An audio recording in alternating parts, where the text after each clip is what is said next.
program, fighting this weekend, Joshua Van. Joshua, how are you? I'm good, sir. How you doing? Not too bad. We appreciate your time. I know it's just the start, obviously, of fight week.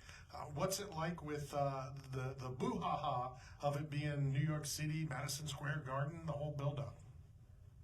Man, it's crazy, man. New York is a whole different city, man. I'm from Texas, so when I first got here, I was like, damn, this is crazy. Do you have to be careful? And I always ask the fighters this. It's a work week. You're leading up to the job that's at hand on Saturday. But it's New York City. It's Times Square. It's everything that's cool about New York City. Do you have to be careful and stay, I have a fight. I can't go out. I can't go walk around too much. Or are you going to just kind of walk around and enjoy it? That's that too. You know what I'm saying? Like, especially the cold weather, because Texas is a little warmer, so I don't want to get sick or anything before the fight. But I did walk around and have fun. But as the fight gets closer, man, I stay in my hotel, get my work going. All right. Well, my first concern, we do a national radio program based out of Tampa, St. Pete, Florida. So Texas is hot. Florida is just as hot, if not hotter. What do you mean cold? How cold is it?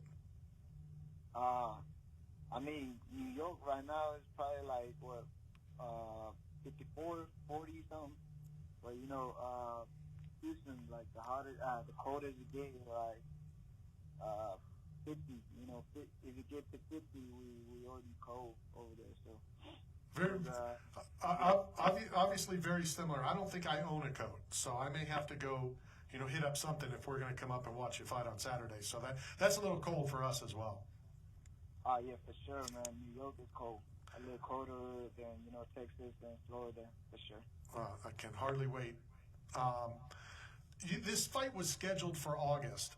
So any advantages to really both of you, that you've already, been on each other's radar, you've already done some watching video and prep such?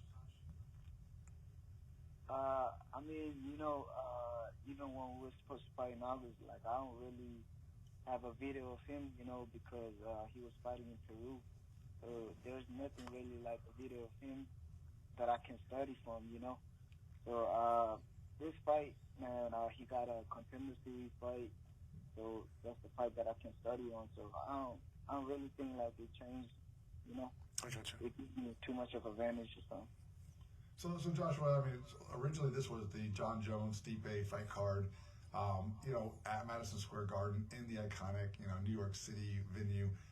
What kind of added pressure does that put, even though that title fight was scrapped, what pressure does it put on you to be into that kind of spotlight in such a historic place? Is there any added pressure from other fight camps?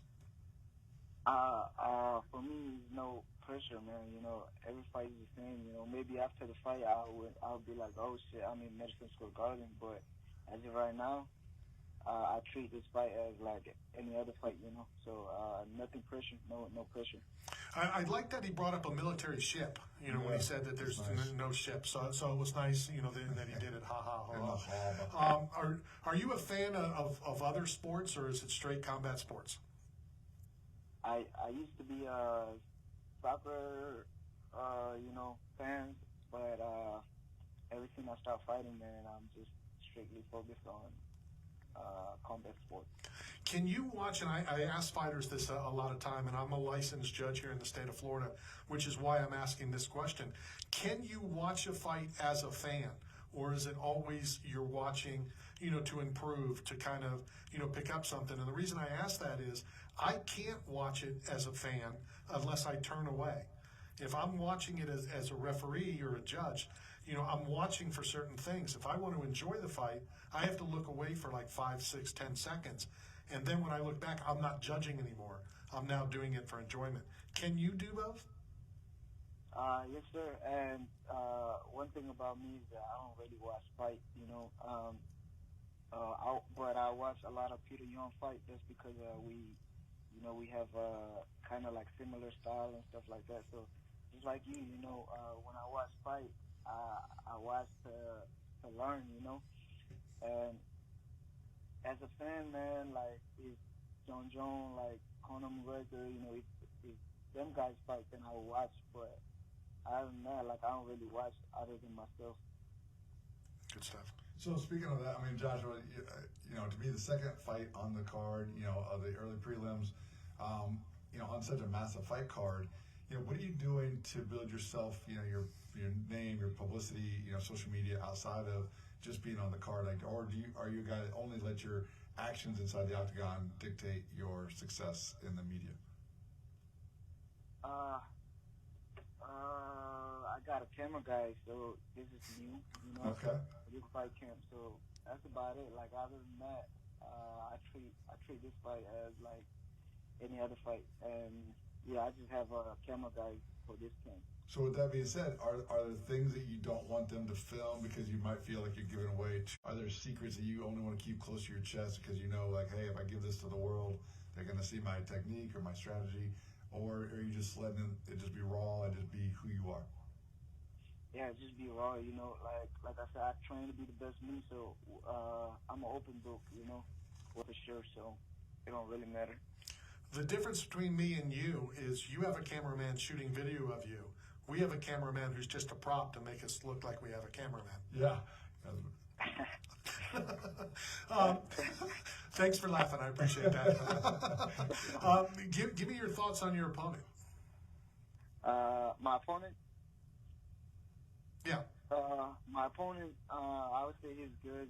He's a good striker, fast, strong, powerful. But I feel like, from watching this fight, I don't really think he changed, or I don't see nothing that surprised me. Mm-hmm. So if I get the timing right, if I get the timing right and adjust to what he brings to the table, it'd be a short night. What's the nickname The Fearless? Where does that come from?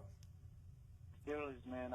They used to call me the Savage just because the way I fight, and I didn't like it. I didn't like, calling me, people calling me the Savage. So one day I was watching Viking movie, and I saw Ragnar the Fearless, and I liked the name, and, that's kind of my style, too. So I talked to my coach, and that's how I get the name. So talk about like Texas and Houston area as far as like the fighters that come out of that area. I mean, you guys have really, the state of Texas has really embraced the mixed martial art world. It used to be Coconut Creek, in South Florida was the mecca, and obviously Vegas and Iowa. But it seems like Texas really turned up the heat recently. And so how much excitement is down in there for the sport, and how fast is it really growing? Man, it's crazy. Like, when I first started, I think my first fight was 2020, right? It wasn't like really that big, in Texas, the MMA community and stuff like that. And then right when Adrian Yanez and them were popping out, like, what was it, 2021 or 2022, that's when like the Texas MMA fans and the MMA community start like really popping. So it's still great, man. It's still great that a lot of people tune in for like the MMA sport and stuff like that. So yeah, man, I'm very happy about that.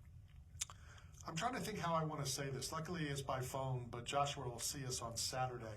You know how old he just made me, feel? I covered UFC 1, and he's talking about, UFC's in 2021. Right, yeah. You just put some years on my age, Josh. Well, I don't even know what MMA was. I think it was 2017 or 2018, man, if I'm not mistaken. I think when Randy started coming to UFC, as part of Texas was a part of the Louisiana version. Yeah, I was just in the street fighting, though. Like, I don't know what MMA. I know what boxing was. I never knew what MMA was. What is something that you can tell us or tell the national audience about yourself that they may or probably don't know, whatever that may be?